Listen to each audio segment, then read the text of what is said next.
Hello and welcome back to another live edition of the Chronicles of a Gooner. It's the transfer update show.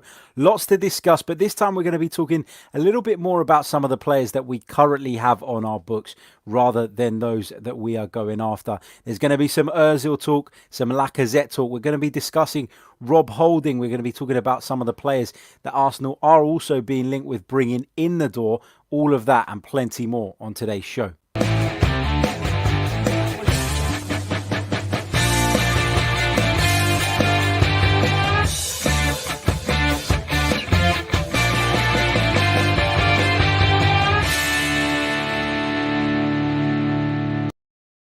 Hello and welcome back to the Chronicles of a Gooner, the Arsenal podcast brought to you by AMS Media. As ever, I'm your host, Harry Symeou. And as I said, right at the top of the programme, we've got lots and lots to discuss once again. It's never ending, this transfer speculation that seems to follow Arsenal everywhere they go. Of course, we've been linked with players that we could be bringing in. There's talks of players leaving, and we're going to be discussing all of that on today's live podcast. Big hello to everybody who's in the live chat. If you haven't already, drop us a like, subscribe to the channel as well if you're new. And before we get into the ins and outs of today's show, I want to say a massive thank you to those of you who have helped us hit that milestone of 7,500 subscribers on YouTube. Big thank you to those of you who also listen to us via the audio platforms as well. Your support is very, very much appreciated. Right, let's get down to business. Let's start by talking about Mesut Ozil. And I know when it comes to Ozil, it's a bit of a subject that people have probably become a little bit fed up of. He's a very polarizing figure in the sense of you're either with him or you're against him. There's no in between. There seem to be Ozil fanboys and Ozil haters, and there's nothing sort of in the middle of that at the moment. It very much is a hot or cold sort of situation. Look, Mesut Ozil didn't feature in Mikel Arteta's plans at the back end of last season. That was clear. That was evident by the fact that he didn't play. It was obvious. And when we saw Mesut Ozil give a recent interview about the fact that, he's unhappy with various aspects and various issues that have gone on between him and the club in recent times. And we did a full episode on that where we looked into it in great detail. We dissected Mesut Ozil's comments and we tried to make sense of it all. The thing is that, and I've always maintained this, look, if we're not going to play with a number 10 and Mesut Ozil is going to be left out of the starting 11 for that reason, I've got no issue with that. And I probably feel like I'm going over old ground a little bit here, but if he doesn't fit in what Mikel Arteta is planning to do, then fine, you can leave him out. I've got no issue with that. What I have got a bit of an issue with is when you're paying someone 350 grand a week, and as much as he's not been at his brilliant best in recent years, I still rate him higher than some of the sort of squad players that we see taken to the substitutes bench week in, week out under Mikel Arteta. When you're chasing a game, if you need a goal, I'd rather turn to Mesut Ozil than half of these youngsters that are on the substitutes bench. And it's not because I don't rate them or I don't want them to succeed or I don't like them. It's purely because we're talking about someone highly experienced, someone who does have an impact on the way we move the ball, is capable of unlocking a defence. And I think that some of our best performances under Mikel Arteta, and I'm not talking about the defensive performances that we've seen in recent sort of months in the FA Cup semi-final and the final, some of the most impressive attacking displays we've seen under Mikel Arteta have definitely included Mesut Ozil in the side. When Arteta took over, Ozil was being selected every single week. So the way it's gone from him constantly being part of the team to now sort of always being overlooked, it just feels like this is very much the result of some other problems that have been going on between Ozil and the club. We know that he was upset with the way the club handled his criticism of China, which I think he's got every right to feel aggrieved at that. I think that if Arsenal didn't want to get involved, they simply didn't need to comment. To come out and condemn what he said and very publicly distance themselves from it, I thought was wrong. And I thought it was wrong when you consider the issue that we're talking about here. We're talking about people being slaughtered, people being murdered because of their religion, which is bang out of order. And sponsorship deals or not, you know, Arsenal shouldn't have condemned what Mesut Ozil said there. I really do genuinely believe that. Marble Halls TV in the comments says Ozil is here, so let's use him. That's very much my view as well. You know, is he ideal? No. Is he going to be here for in the future? No. It's very unlikely. Is he someone that we should be looking to build the team around? Absolutely not. Do I want him to go at the end of this season? Yeah, I do. I do think he should go, and I do want him to go because I just want this whole Mesut Ozil, is he good or is he bad sort of debate to just go away. I think it's something that distracts us very, very often, and I want to see the back of that debate for good. So, yeah, I do want him to go at the end of the season, but whilst he's here, whilst we're paying him, and it's very, very clear that he isn't going to go anywhere before his contract expires, then let's just get on with it. Let's use Mesut Ozil. Let's get the maximum we can out of him, and try and enhance the team as best as possible. That's my take on that, and I'd love to hear from you guys as well in the live comments what your thoughts are on the Mesut Ozil saga. You know, obviously he featured in the friendly at the weekend, which has prompted lots and lots of talk about him potentially coming back into the side. Well, the fact that he played in that game, to me, suggests that the door is not completely closed on Mesut Ozil. I think you've also got to take into consideration that there were players on international duty, even not just at senior level, but under 23s, etc., which obviously limited Mikel Arteta's options. But the fact that he featured for me means the door hasn't been completely closed on Mesut Ozil. So if that's the case, and he shows that he can perform, and he shows that he can add something to the team and give something to Mikel Arteta's side and contribute to our progress, then you use him, in my opinion. That's my take on it. I know some people will agree. I know some people will disagree. Let's go through some of your live comments now. Plenty coming through at the moment. Let's see what you guys have got to say. Melvin asks, do you think that Ozil is going, or will he make it in the team? Yeah, look, I'm adamant that he's not going. I don't think Mesut Ozil's going anywhere before the end of the season. Do I think he can make it in the team? Maybe not in the starting 11. And I base that purely on the fact that the system we're currently playing with doesn't really accommodate a number 10. But do I think he's good enough to call upon from the bench at times? Yes, I do. I think he should be in the squad. I genuinely do. And I think that Mikel Arteta probably thinks he should be in the squad as well. I really do believe that other issues and sort of stuff, we talk about the pay cuts, which was obviously a problem. The sort of public disagreement between Ozil and the club. I think those are the factors that have contributed to Mesut Ozil being left out rather than his footballing ability. So, yeah, I think as long as the door isn't completely shut, then he's got a chance. Book says, the challenge for Ozil is the style of play. If I was a striker, I would love to play in front of him because of his vision and his passes. Agreed. But the problem is in this current Arsenal side is that we've taken a decision to be a little bit more defensive. We've taken a decision to play with a back three and two deep lying midfield players. That is very much, in my view, because Mikel Arteta doesn't trust in the players he has at his disposal to make sure that we're defensively sound enough with that extra luxury player in the side. And he's made that decision, and it's a decision that's been vindicated by some of the results that he's picked up. It's been proven by the fact that he went on to win the FA Cup. So lots of positives in what Mikel Arteta's doing. And I don't think Ozil was a bad player. I just think that he's just not fitting in with what we want to do. Again, I'll caveat it, though, with the point that doesn't mean he's not good enough to at least be a substitute. What else have we got here? Let's keep going through your comments. T-Ho says, like the stream, guys. Let's show Harry some appreciation for his hard work. Thank you very much, mate. And if you haven't, guys, please do hit that like button. There's over 100 of you watching us live at the minute across the multiple platforms. So if you haven't, please do so. And if you're new to the channel, subscribe as well.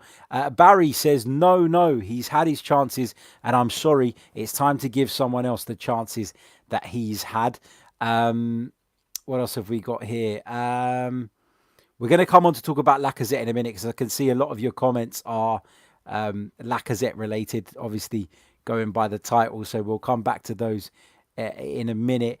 But yeah, the general consensus is that they want Ozil to go, and I understand that, and I agree with that to a degree. But I just think right now, whilst we're paying the guy, whilst he's on our payroll, and a member of this squad, let's use him. Let's use him as much as we can, and try and get the maximum out of him, and subsequently get the maximum out of the rest of the team.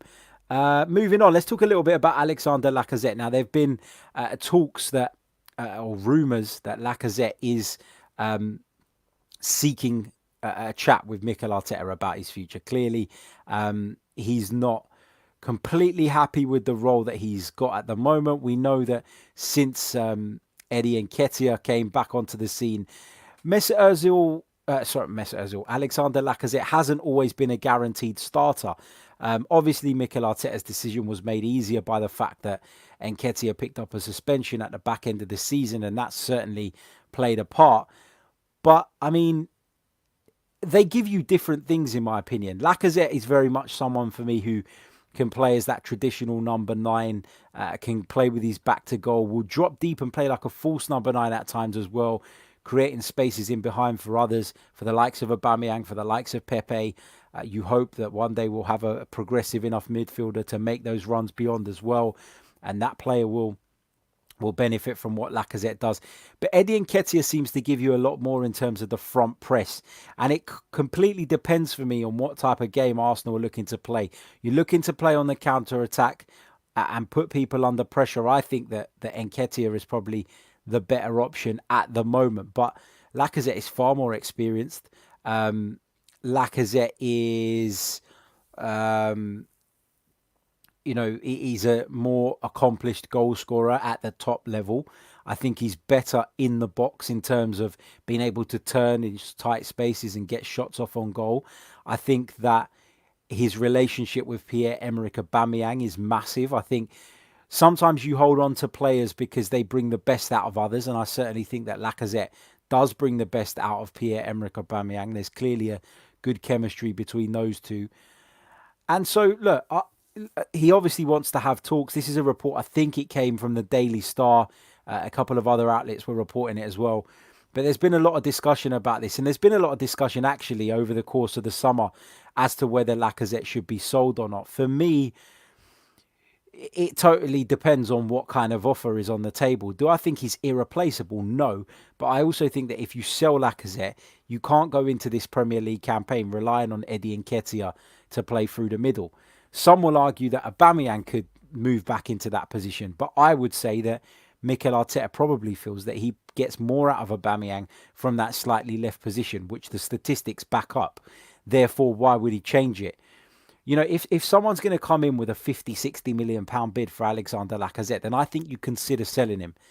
But if we're talking about sort of undervalued prices and money that isn't really going to make the world of difference, money that isn't going to allow us to go out and replace him directly, then don't bother. It would feel like we're kind of taking 2 steps back when we're actually trying to improve in other areas. To then lose some of our striking cover would just feel like, a bit of a backward step.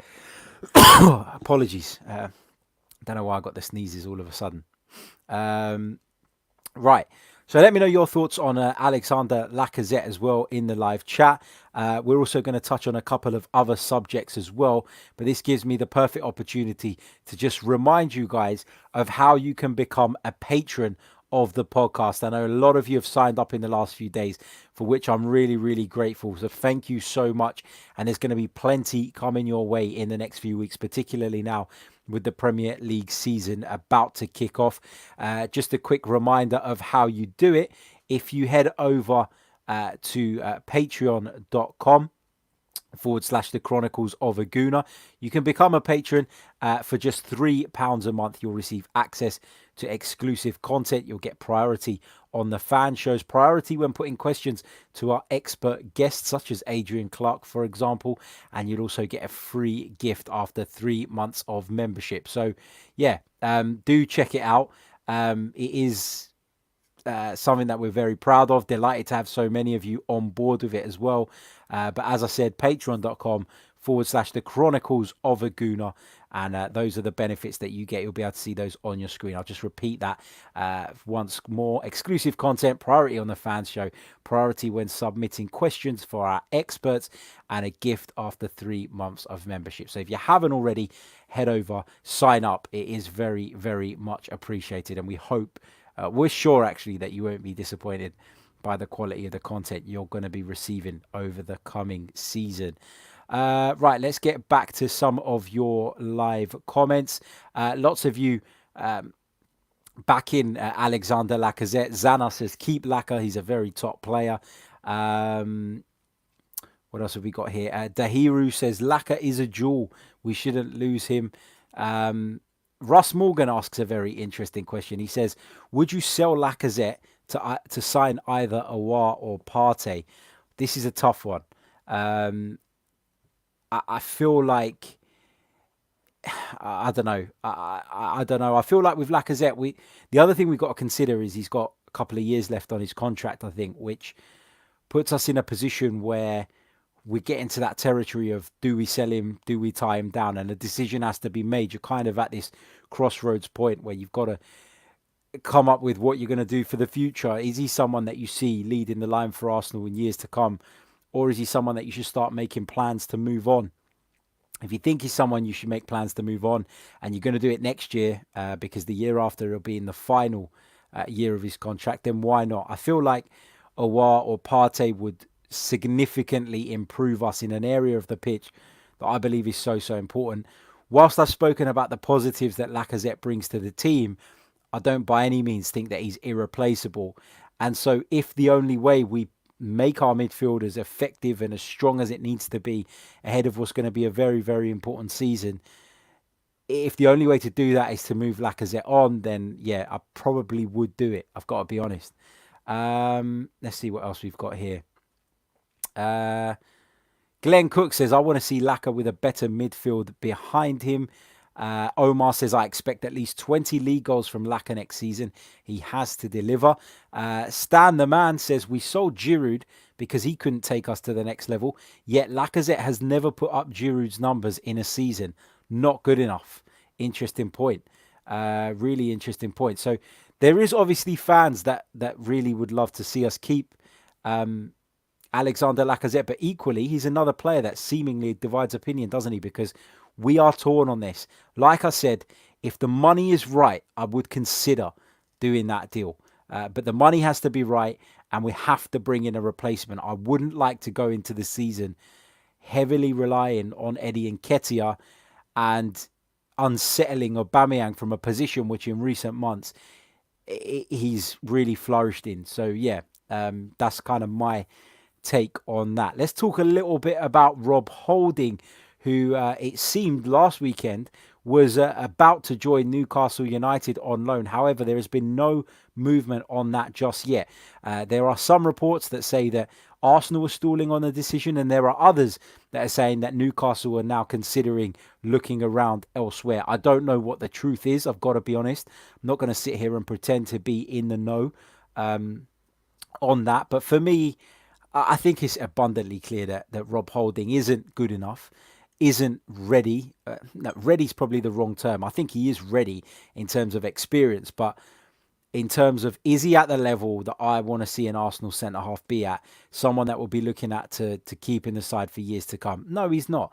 And I think the fact that we went out and brought Gabriel in, and that Saliba is now in the picture, and that David Luiz got tied down on a new deal, and that Pablo Mari signed on a permanent, is proof in the pudding that actually in the Arsenal hierarchy's eyes as well, Rob Holding isn't quite at the level required. Now, is that a little bit unfair given the sort of injury problems he's had during his Arsenal career? I don't know. But for me, I think he's okay. I think he can backfill positions when we're short of players, when we've got injuries, but nothing more than that. And so if Rob Holding's going to move on, that's fine. I feel like Newcastle would have been probably a good move for him. Premier League level still. They're making some moves in the transfer market. They bought a couple of interesting players in this window so far. Callum Wilson, Ryan Fraser. So that's really positive from their point of view.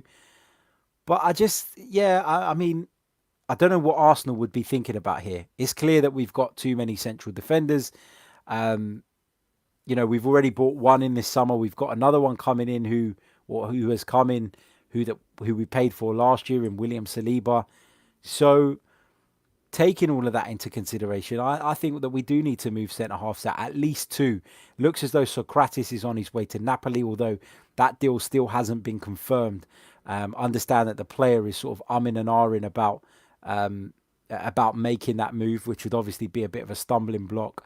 So yeah, we've got to see what happens with the centre back department. But it's clear that Arsenal are looking to move people out. There's no doubt about that in my mind, and I think they would be silly not to let Rob Holding go out on loan. If he goes out on loan and he performs, great, it's a positive. We've got another centre back that can come in next season and potentially make a difference. But for me, I have very little hope that Rob Holding is at the level that we need, and that Rob Holding has got much of an Arsenal future. So I would get that deal done. I'd move him out and I'd begin preparations for life without him. Could it be that Arsenal are stalling on this because of the fitness of some of the others? Could it be that because of the COVID thing and because of the international break that we're currently going through, that some of the players are not are not ready for the start of the season, and maybe Mikel Arteta feels like he should hold on to Rob Holding for a little bit longer. Still a month, of course, to go in the transfer window, so he could still let him go at a later stage. I don't know. All interesting stuff. All interesting stuff. Let's have a look at some of your comments again from the live chat. Um, let's see. Love this screen name, Dr. Ross Geller. He says Rob Holding is a great squad player. Um, what else have we got here? Zana says, I will sell Holding. He's not good enough. A couple of you asking when the transfer window closes. The transfer window closes, I think it's the 4th or 5th of October, and which the transfer window closes, which means we wouldn't be able to do any deals after that. But as I said, it kind of backs up my point, doesn't it? It's still about a month to go. So don't stress about the fact that the Premier League season is just around the corner. There is plenty of time for Arsenal still to get deals done. Both incomings and outgoings are on the cards, and I'm sure we'll get some of those done between now and then. Right, quick prompt for you guys to get your questions in the live chat as we enter the last sort of 7 to 10 minutes of the stream. Get your questions in. Smash the like button if you haven't already. I'm just going to check how many likes we've got at the moment. Let's have a look. There are over 300 of you watching us currently across the multiple platforms, but we've only got 45 likes. Guys, come on. Let's try and get it up to 100 at minimum. Let's get up there. Let's get as many of you on board as you can. And if you're new to the channel, subscribe as well. Right, let's come back to some of your comments. Let's see what you guys are saying. Bear with me while I just scroll through. The Spiz says, hi Harry, hope you're well. In my opinion, if we can get 30 million plus for Laka, we should consider letting him go. We have Ober at number 9 and we have Nketiah, Martinelli and Pepe who can also play that role. We need money to invest in the midfield, and as much as I like and rate Laka, it could be a good time for us. I very much think that Alexandre Lacazette is one of the few sellable assets that you have in this Arsenal side that you could still command a very sizable transfer fee for. And so if the right offer was to come in across the table, then you've got to consider it at the very least. I would like to see us get a little bit more than 30 if a deal was to be done. But I totally understand where you're coming from in terms of wanting to sort of consider that. Harry Haram backs up my point about Rob Holding. He says all our centre backs are injured at the moment. Mustafi, Mari, and it looks like Socrates is going, as I said earlier on. So it could well be a case that Mikel Arteta is holding on to Rob Holding until he has suitable cover. And we could see him allowed to leave later on in the transfer window. And it would be nice in a way, wouldn't it, to see Arsenal being a bit selfish in that sense? Because in the past, we've left ourselves short going into seasons. We've left ourselves short going into key points during a campaign, and we've seen that bite us in the arse. So if Mikel Arteta is doing that and he is prioritising, sort of as every manager should, his own side and making sure that he's not left short, then that's obviously a positive. Vladimir says, for all who say Holding is great, Bellerin, Ainsley Maitland-Niles, Xhaka, yep, they all great positions on the table. Say that too. Sorry, I'm not sure what that's supposed to say. They are all great positions on the table. Say that too. Let me know what you mean. Just clarify that, my friend. But he goes on to say the last 4 shit years and the worst season. The last 4 years was shit and the worst season in 25 years, I guess is what you're trying to say there, my friend. Lots and lots of questions about Pierre-Emerick Aubameyang. That's something we're going to just touch on briefly. There is a lot of you wondering why Pierre-Emerick Aubameyang hasn't signed yet. And Elias asks, do you think it's concerning? I've got to stick to what I've been saying throughout the transfer window, which is very much that I believe a deal is done. I do think that Pierre-Emerick Aubameyang has, at least in principle, agreed a new contract with Arsenal. And I think that you're going to see that come to fruition in terms of an announcement over the next few weeks. I really, really do believe that is done. So do not worry too much about that for the time being anyway. Let's see what else we've got. Jay Bowling asks, Harry, what do you think of Georgino Rutter from Rennes being linked? He is a young forward. I got to be honest with you, mate. I don't know anything about the player. I honestly, I'd be lying if I did. I don't even know who he is, to be honest with you, which is probably a bit embarrassing on my part. But I'm not going to sit here and lie to you. I really don't know who he is.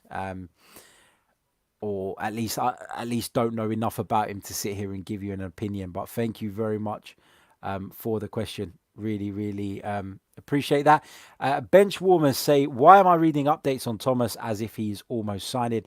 Obviously referring to Thomas Partey. Well, the situation is the same. Atletico Madrid want Arsenal to trigger his release clause, which is 50 million euros. At this moment in time, Arsenal are not, I don't know if they're not willing or if they're not able to do that. Perhaps that will change if we manage to offload a couple of players. Perhaps that will provide the budget for us to bridge that gap between what we can pay and what Atletico want. But at this moment in time, there is no movement on Thomas Partey whatsoever. So anyone who tells you that there is, I don't know where they're getting that information from, but I really am sure that there is no movement on that at the minute. Let's just take one more question before we wrap up today's stream. A little bit of a shorter one today, but thank you all for tuning in nonetheless. GK says, I think we should focus on Aouar. So very clear that he's the player you'd love to see Arsenal bring in. A lot of you would prefer to see him come in over Thomas Partey.